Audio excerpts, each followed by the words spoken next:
امریکی صدر کا ایران کی توانائی تنصیبات پر حملے 10 دن کے لیے معطل کرنے کا اعلان. کہا ایران کی درخواست پر حملے 6 اپریل تک ملتوی کیے. دعویٰ کیا کہ ایران کے ساتھ مذاکرات مثبت انداز میں آگے بڑھ رہے ہیں. میڈیا رپورٹس حقیقت کے بالکل برعکس ہیں. واضح کیا کہ اگر تہران نے ضروری اقدامات نہ کیے تو امریکہ ایرانی پاور پلانٹس کو نشانہ بنائے گا. ہم نے ایرانی قیادت کو ختم کر دیا. باقیوں کے ٹھکانے بھی معلوم ہیں. ایرانی بحری بیڑے اور فضائیہ کو تباہ کر کے فتح حاصل کر لی ہے. ایران نے خلیجی ممالک پر حملے کیے جن کا اس تنازع سے کوئی لینا دینا نہیں. واضح کیا کہ امریکہ کو آبنائے ہرمز کی ضرورت نہیں. جن ممالک کو ضرورت ہے وہ کوئی اقدام نہیں کر رہے. امریکی اخبار کے مطابق ایران نے ڈونلڈ ٹرمپ سے حملے ملتوی کرنے کی باضابطہ درخواست نہیں کی. مذاکرات میں پیش رفت کے باوجود ایران پر جاری متعدد شہر دھماکوں سے گونج اٹھے. تہران، تبریز، ارومیہ اور دیگر مقامات پر بمباری. ایران کا بھی جوابی وار. صہیونی ریاست میں سائرن بج اٹھے. تل ابیب سمیت مختلف مقامات پر میزائل گرنے کی اطلاعات. سعودی وزارت دفاع کا بھی 2 ڈرونز گرانے کا دعویٰ. کویت میں بھی ڈرون حملے کی اطلاع. عالمی توانائی ایجنسی کی بڑے جوہری حادثے کی وارننگ. وہ شہر نیوکلیئر پلانٹ کے قریب حملوں پر تشویش. خبردار کیا کہ تابکاری کا اخراج خطے کو متاثر کر سکتا ہے. فریقین زیادہ سے زیادہ تحمل کا مظاہرہ کریں. امریکی اخبار کے مطابق صدر ٹرمپ کا مزید 10,000 فوجی مشرق وسطیٰ بھیجنے پر غور.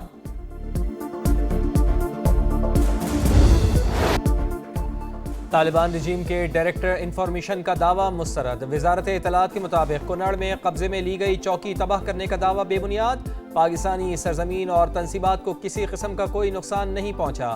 آپریشن غضب للحق کے دوران افغان طالبان رجیم کے تمام تر دعوے جھوٹے نکلے. فیکٹ چیک کے مطابق بچہ چناری پوسٹ کا ڈھانچہ افغان تنصیب اور افغانستان کی حدود کے اندر ہے. افغان طالبان رجیم کے دعووں کا مقصد جھوٹا اور گمراہ کن پروپیگنڈا پھیلانا ہے.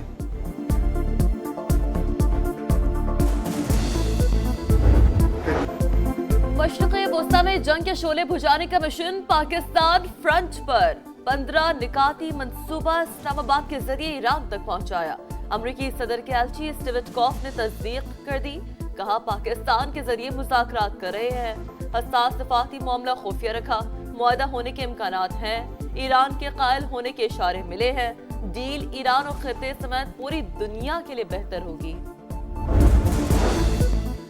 ایران نے 15 نکاتی امریکی تجاویز کا باضابطہ جواب بھجوا دیا. امریکی رد عمل کا انتظار. ایرانی خبررساں ایجنسی کے مطابق ثالث کاروں کے ذریعے جواب بھجوا دیا گیا. رائٹر سے گفتگو کرتے ہوئے ایرانی عہدیدار کا کہنا تھا کہ امریکی تجاویز یک طرفہ اور غیر منصفانہ ہیں. واشنگٹن حقیقت پسندی کا مظاہرہ کرے تو آگے بڑھنے کا راستہ نکل سکتا ہے. اس مرحلے میں مذاکرات کا کوئی منصوبہ نظر نہیں آتا. اسرائیل کا ایک شہر صفائے ہستی سے ہی مٹ چکا. 2/3 شہری اپنے گھر چھوڑ چکے. اسرائیلی میئر اپنی حکومت پر برس پڑے. کہا شہریوں کو ذرا برابر تحفظ حاصل نہیں.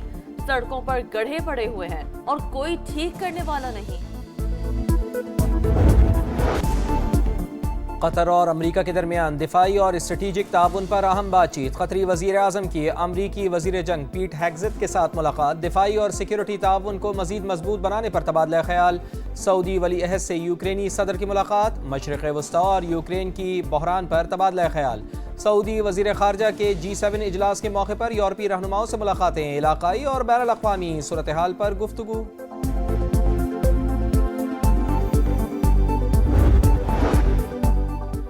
امریکی وزیر خارجہ کی یورپ اور نیٹو اتحادیوں پر تنقید. کہا امریکہ نے بار بار نیٹو کی مدد کی. جب ہمیں ضرورت پڑی تو نیٹو نے سے مثبت رد عمل نہیں ملا.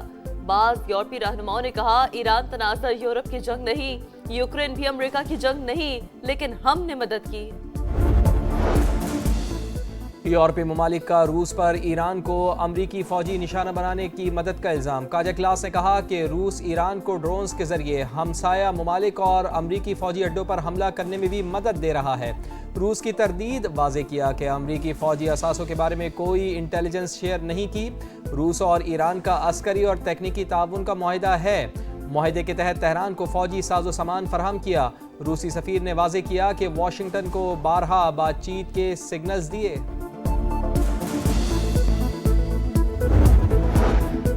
اسرائیلی جنگ کی قیمت پوری انسانیت ادا کر رہی ہے، ترک صدر کی تنقید، کہا ایران پر حملوں نے خطے کو شدید بحران سے دوچار کر دیا، ترکی برادر ممالک کو مشکل وقت میں تنہا نہیں چھوڑے گا۔ امن مذاکرات سے متعلق قیاس آرائیاں غیر ضروری، پاکستان کے ذریعے بالواسطہ ڈائیلاگ اور پیغامات کے تبادلے جاری ہیں، ایران امریکہ کے 15 نکات پر غور کر رہا ہے، نائب وزیر اعظم اسحاق ڈار نے پاکستان کی امن کوششوں سے آگاہ کر دیا، ایکس پر پیغام میں لکھا ترکی اور مصر سمیت دیگر ممالک بھی حمایت فراہم کر رہے ہیں۔ اسحاق ڈار نے ایکس پوسٹ میں مارکو روبیو، اسٹیو وٹکوف اور عباس عراقچی کو بھی ٹیگ کیا۔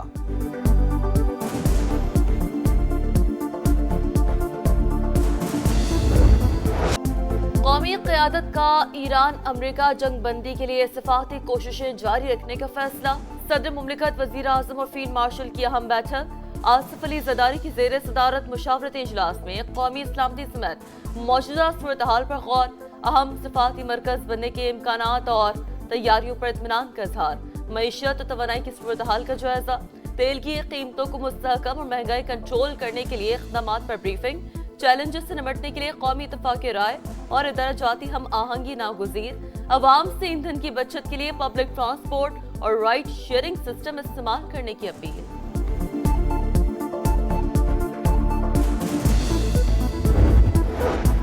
توہین آمیز بیان پر بھارتی وزیر خارجہ جے شنکر کی رسوائی اور جگ ہسائی، سنگاپور کی وزیر خارجہ نے بیان کو غیر مہذب قرار دے دیا، اسٹریٹجک امور کے ماہر ڈاکٹر برہما چلانی نے مودی سرکار کو آئینہ دکھا دیا، کہا بھارت خارجہ پالیسی کی ناکامی کو چھپانے کے لیے اوچھے ہتھ کنڈوں پر اتر آیا۔ بھارتی صحافی سہاسنی بھی جے شنکر پر برس پڑی، بولی اگر ڈونلڈ ٹرمپ مودی کو ثالثی کا کہتے ہیں تو وہ بھنگڑے ڈالتے۔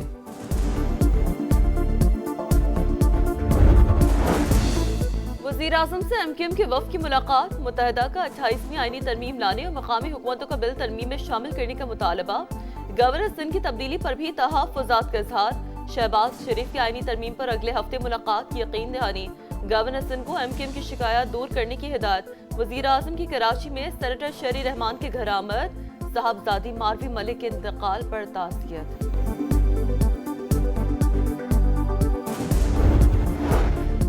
انرجی سپلائی لائن میں بہتری، ایل پی جی اور کوئلے کے 3 جہاز پاکستان پہنچ گئے، ایل پی جی کے مزید 2، کوئلے سے بھرا 1 جہاز پورٹ قاسم پر لنگر انداز، پی سی جی پیریکلز نامی جہاز عمان سے 3800 ٹن سے زائد ایل پی جی لے کر پہنچا ہے۔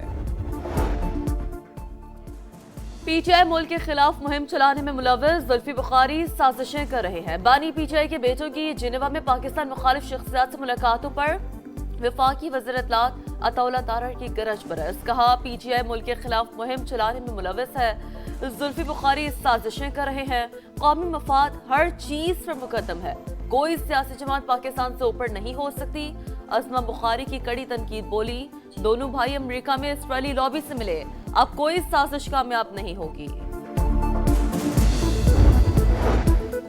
والد کی رہائی کے لیے آواز اٹھانا بانی پی ٹی آئی کے بیٹوں کا حق، وہ غیر سیاسی ہیں، کبھی پاکستان کے خلاف بات چیت نہیں کی، بیرسٹر گوہر کا موقف، کہا کسی راہ چلتے شخص سے ملاقات میں کوئی حرج نہیں، ہمیشہ کہا رہائی کے لیے کسی بیرونی قوت کی مدد کی ضرورت نہیں ہے۔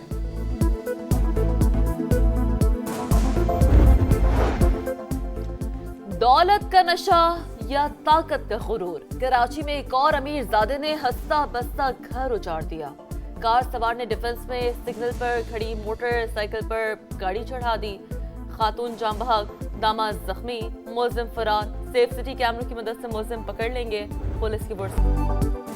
دلہن کی ہوائی فائرنگ کی ویڈیو وائرل ہونے پر راولپنڈی پولیس کا ایکشن، دلہا دلہن کو چھوڑ کر بھاگ نکلا، لڑکی گرفتار، پستول اور 4 گولیاں برآمد، مقدمہ درج۔ دفاعی چیمپئن کا دمنگ انداز، پی ایس ایل 11 کا فاتحانہ آغاز، لاہور قلندرز نے حیدرآباد کنگز کو آؤٹ کلاس کر دیا، شاہین آفریدی کی ٹیم 69 رن سے کامیاب، 200 رنز کے تعاقب میں کنگز مین 130 رنز پر آؤٹ، حارث رؤوف عبید شاہ سکندر رضا کے 2 شکار، میزبان ٹیم کے لیے فخر زمان کی 50، حسیب اللہ کے ناقابل شکست 40 رنز، شاہین آفریدی نے 2 گیندیں کھیلی، دونوں پر چھکے لگائے، آج کراچی کنگز اور کوئٹہ گلیڈیٹرز آمنے سامنے ہوں گے۔